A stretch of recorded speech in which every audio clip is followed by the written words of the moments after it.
Assalamualaikum warahmatullahi wabarakatuh. Selamat pagi anak-anakku semuanya.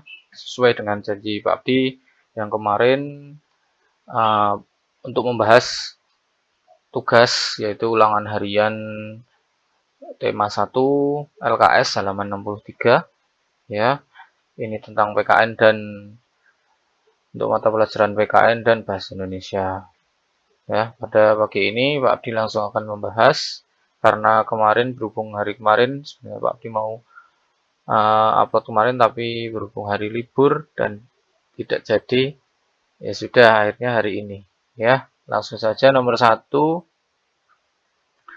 Di sini nomor satu kita bahas PKN. Bila seseorang tidak mengamalkan salah satu nilai Pancasila, hidupnya akan terasa sulit karena jauh dari Tuhan. Nah, ya. Nah, pernyataan di atas merupakan ini pertanyaan di atas merupakan akibat tidak mengamalkan nilai-nilai Pancasila. Sila keberapa? Nah, di sini ada kata Tuhan. Berarti kalau Tuhan yaitu sila ke-1, yaitu ketuhanan yang Maha Esa. Kemudian yang nomor 2, langsung saja. Berikut perilaku yang tidak mencerminkan nilai-nilai Pancasila di sekolah adalah, nah, di sini ada kata Pancasila di sekolah. Ya, yang pertama ada A, malas menyapu dan mengepel kamar. Yang B, membuat, nah ini mengepel kamar, berarti ini di rumah ya anak-anak. Di rumah. B, membuat kegaduhan di ruang kelas. Nah, ini kegaduhan di ruang kelas. Nah, kemudian menyalakan televisi keras-keras, televisi di rumah ya. Tidak pernah mengikuti rapat warga. Nah, ini di masyarakat. Berarti yang betul adalah di ruang kelas ini ya, yang B. Kemudian kita lanjut nomor 3. Tidak menjenguk tetangga yang sakit. Tidak menjenguk tetangga yang sakit.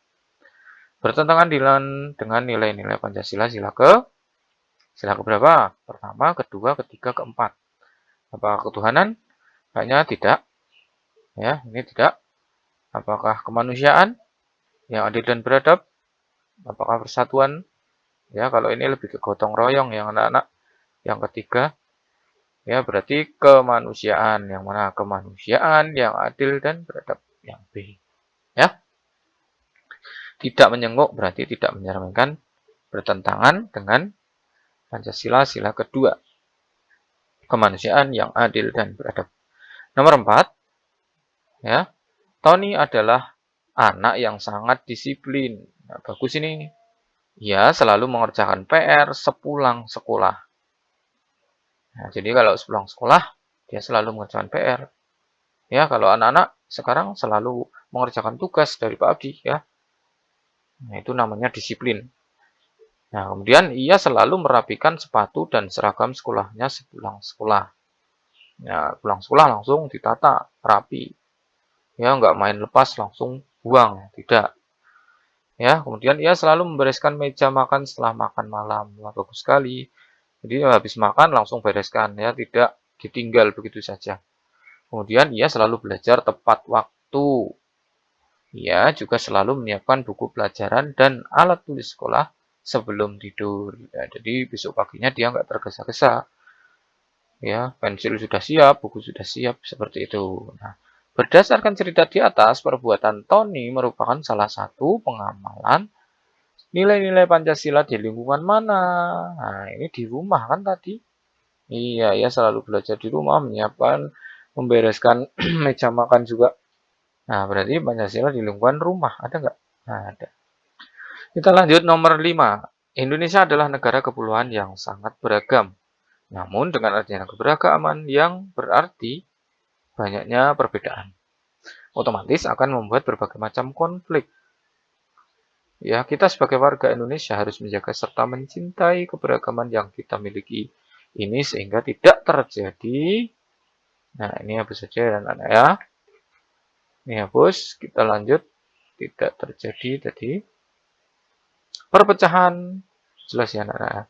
Perpecahan di antara warga Indonesia atas dasar itulah diciptakan suatu pedoman hidup yang disebut dengan ideologi negara, yaitu Pancasila. Nah, Pancasila merupakan ideologi negara Indonesia yang dapat menyatukan keberagaman tersebut. Pancasila merupakan ideologi negara Indonesia yang dapat menyatukan keberagaman tersebut menjadi satu kesatuan bangsa Indonesia. Nah, di sini berdasarkan kutipan di atas, dapat disimpulkan bahwa Pancasila dibuat supaya apa? Supaya Indonesia mempunyai ideologi negara, Indonesia tidak mudah terpengaruh. Benar. Masalahkan Indonesia selalu menghindari perbedaan. Nah ini salah nih. Nggak boleh menghindari perbedaan ya. Masyarakat Indonesia bersatu dalam, nah ini ya, bersatu dalam keberagaman. Berbeda-beda tetapi tetap satu ya. Ada agama Kristen, agama Hindu, agama Buddha, agama Katolik, agama Konghucu, agama Islam, ya. Mereka bersatu dalam satu kesatuan bangsa Indonesia dengan menggunakan pedoman Pancasila, ya. Dengan ideologi Pancasila. Itu ya, masyarakat Indonesia bersatu dalam keberagaman. Oke, kita lanjut. Nah, ini yang kedua ini, nomor kedua ini berhubungan dengan AKM ya, anak-anak. Besok anak-anak akan mengikuti AKM juga. Asesmen kompetensi minimum. Nanti akan diumumkan lebih lanjut. Kemudian, langsung saja. Sila kedua Pancasila berbunyi kemanusiaan yang adil dan beradab. Dan seterusnya ya anak-anak ya, nggak usah dibaca. Terlalu lama. Silahkan anak-anak cermati sendiri. Nomor 1, setiap manusia mempunyai kedudukan yang sama atau sederajat dalam. Nah, ini hati-hati nih. Ayo mengerjakan soal berikut. Kalian dapat memilih jawaban lebih dari satu pilihan jawaban. Jadi boleh nih memilih lebih dari satu, nggak cuma satu aja. Kalau satu gimana Pak? Ya nggak apa-apa, tapi lebih baik besok dibaca dulu perintahnya ya. Banyak yang milih cuma satu, padahal jawabannya banyak. Setiap manusia mempunyai kedudukan yang sama atau sederajat dalam hal suku. Iya dong, banyak suku di Indonesia, ada suku Jawa, suku Sunda, ya. Kemudian budaya. Oke, kita berbeda budaya juga. Kedudukannya sama dong, ya. Kemudian agama, kedudukannya juga sama. Nah, jabatan ini ya enggak, ya. Berarti yang betul adalah setiap manusia mempunyai kedudukan yang sama dalam hal suku, budaya, agama. Ya, kalau jabatan enggak, kita enggak sama kedudukannya sama presiden, beda, ya, lebih tinggi presiden jabatannya. Itu ya anak-anak, berarti jawabannya A, B, C. Oke, kita lanjut nomor 2.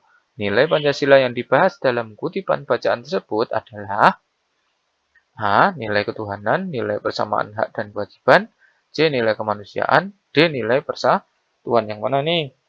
Yang betul di sini tadi kemanusiaan yang adil dan beradab. Ya, berarti yang kemanusiaan, ya oke nih. Yang C, kemudian ada hak dan kewajiban juga. Nih, memiliki hak dan kewajiban. Yaitu B, berarti jawabannya adalah A dan C. Maaf, A-nya enggak, tapi B dan C. Ya, silahkan di LKS ditambahi ya anak-anak, dikasih tambah lagi. Kemudian kita lanjut nomor 3. Mengurangi volume televisi saat adik atau kakaknya sedang belajar merupakan salah satu bentuk. Nah, kamu lagi nonton TV tuh. Kemudian adikmu sedang belajar atau kakakmu. Nah, kita mengurangi volume televisi kamu ya. Kemudian itu merupakan salah satu bentuk apa? Kita dalam menghargai kepentingan orang lain. Kecilkan volume kakak sedang belajar, ibu sedang sholat misalnya. Itu adalah tanggung jawab ya. Tanggung jawab itu.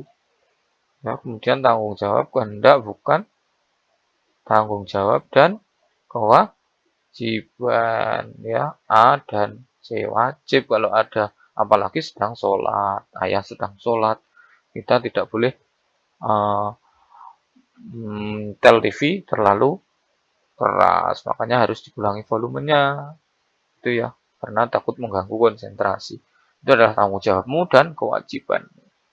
Jawabannya adalah A dan D. Nomor 3. Setiap hari Tony rajin merawat ayam jagonya. Tony memberikan makan ayam jagonya 3 kali sehari berupa jagung giling. Dalam sehari rata-rata Tony mengeluarkan pakan sebanyak 500 gram. Tony mengeluarkan pakan dengan secukupnya. Tony membeli pakan tersebut dari sisa uang jajan yang telah ditabungnya. Tony sangat bersyukur ayam jagonya selalu tumbuh dalam keadaan sehat dan lincah. Nah, pertanyaannya, ini matematika ini. Ya, ada hubungannya dengan matematika nih. Perkiraan pakan yang harus Tony sediakan untuk mencukupi kebutuhan pakannya selama sepekan. Nah, sepekan itu apa, anak-anak? Sepekan. Akhir pekan berarti akhir minggu. Sepekan. Sepekan itu adalah seminggu. Ya, atau 1 minggu. Maaf ya Pak Abdi, tulisannya jelek ini pakai pen digital jadi sulit. Ya, seminggu atau 7 hari. Itu ya anak-anak, sepekan, seminggu, 1 minggu atau 7 hari. Jadi Tony kira-kira habis berapa ini selama seminggu nih? Ini habis dulu. Kita hitung aja, setiap hari Tony memberikan makan jagungnya 3 kali sehari berupa jagung giling. Dalam sehari rata-rata Tony mengeluarkan makan sebanyak 500 gram. Nah, sehari dia 500 gram. Nah, kalau seminggu berapa? Ya tinggal kali 7, ya enggak? 500 kali 7 hari. Sehari segini, ini 1 hari. Kalau seminggu berarti 7 hari, ya 500 kali 7, 5 kali 7. 5 kali 7 itu 35. Nolnya berapa? 2. Oh, berarti di 3.500 gram. Nah, 3.500 gram itu sama dengan 3 bagi 1000 ya. 1 gram ada 1 kilo ada 1000 gram. Berarti 1000 gram ya. 1000 gram coret ini ke sini, coret ini ke sini, coret ini ke sini. Ya, berarti nolnya sudah enggak kepakai. Berarti 3,5 kok gram. Kilogram kg gitu ya. 3,5 kilo. Ada enggak? Ada. Ya, Pak katanya tadi boleh menjawab lebih dari 1. Ya, boleh 3,5, boleh 4 kilo. Kenapa kok 4 kilo? Ya, kan belum tentu Tony menghabiskan pas 3,5 kilo. Pasti ada lebihnya, pasti ada yang berlebih. Ya, nggak mungkin pas 500 kilo, bahkan bisa lebih, bisa kurang sedikit. Ya, itu. Berarti di sini paling enggak sudah mendekati yaitu 3,5 kilo atau lebih. Lebihnya itu 4 kilo. Berarti jawabannya adalah C dan D. C dan D. Itu ya anak-anak ya. Kita lanjut nomor 5. Pengalaman nilai Pancasila yang diterapkan dari cerita tersebut. Nah, ini cerita Tony gimana nih? Memiliki ayam jago? No. Ya. Merawat ayam jago? Oke ya. Ini sila kedua. Kemanusiaan. Nah, berhubung ini kehewanan, berhubung ini hewan berarti kehewanan. Ya. C. Menabung. Menabung. Ada nggak kata menabung? Ada. Uang jajan yang telah ditabungnya. Menabung itu sila kelima ya anak-anak ya. Menabung adalah sila kelima. Kemudian bersyukur. Apakah Tony bersyukur? Iya, Tony sangat bersyukur. Berarti bersyukur itu adalah sila. Bersyukur kepada siapa? Kepada Tuhan. Berarti Tuhan itu sila ini kelima, sila ke-1. Ya, berarti jawabannya adalah B, C, dan D. Itu ya untuk PKN kita selesai, kita lanjut ke bahasa Indonesia.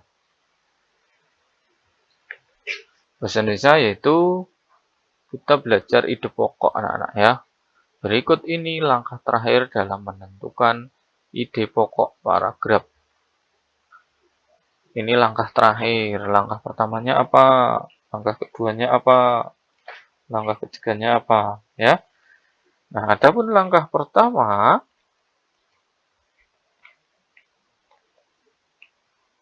yaitu membaca secara seksama.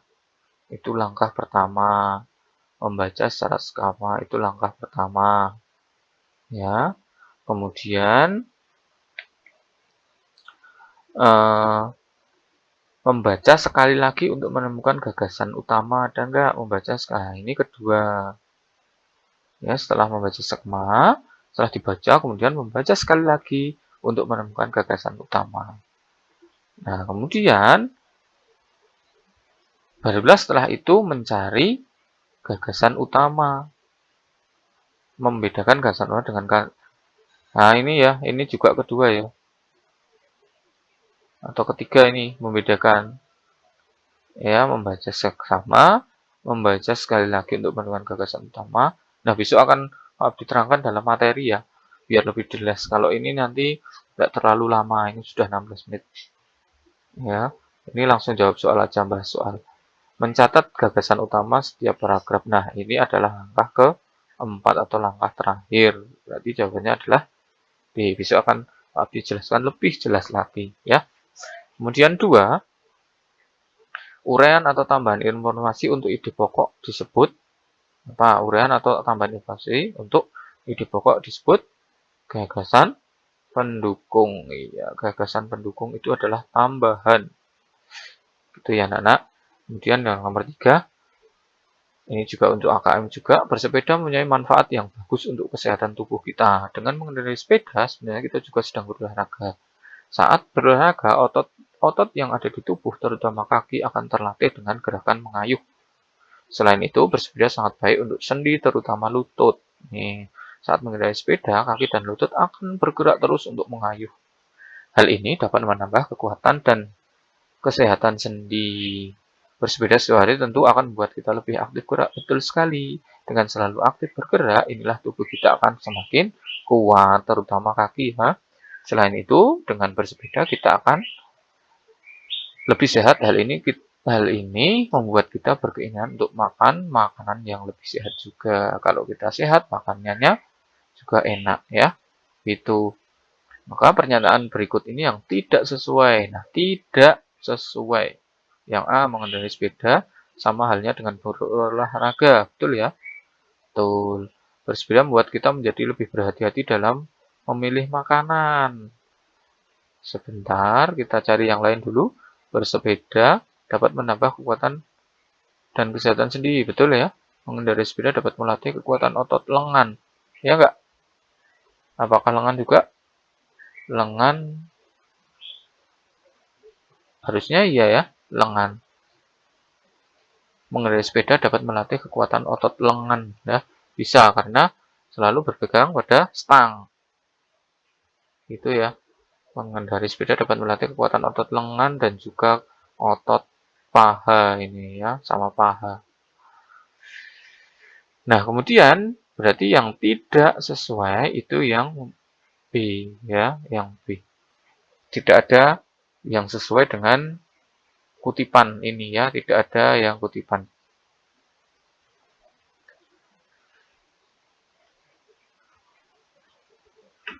Kemudian lanjut nomor 4. Mengendarai sepeda baik untuk lutut karena kenapa kok baik untuk lutut? Bersepeda membuat kita sehat, tidak melibatkan. Nah, tidak berarti salah ya. Bersepeda membuat kaki dan lutut kita bergerak terus. Nah, kenapa kok menjadi lutut lebih baik? Karena bergerak terus. Ya, jelas jawabannya D. Nomor 5. Ide pokok paragraf pertama tersebut terdapat pada ide pokok paragraf pertama. Ini ya. Ini paragraf pertama. Sampai sini. Ide pokoknya apa? Terdapat pada kalimat bersepeda menjadi manfaat bagi tubuh kita ya. Bersepeda mempunyai banyak manfaat ya. Bersepeda mempunyai, inilah ide pokoknya. Ada kalimat pertama ini. Berarti 5 adalah A. Itu ya anak-anak. Nah, sekiranya itu saja. Kita akan bahas lagi untuk LKS ke depannya. Ya, LKS Bahasa Jawa kita akan bahas. Oke, gitu saja. Kurang lebihnya Mbak Abdi mohon maaf. Selamat belajar anak-anak. Assalamualaikum warahmatullahi wabarakatuh.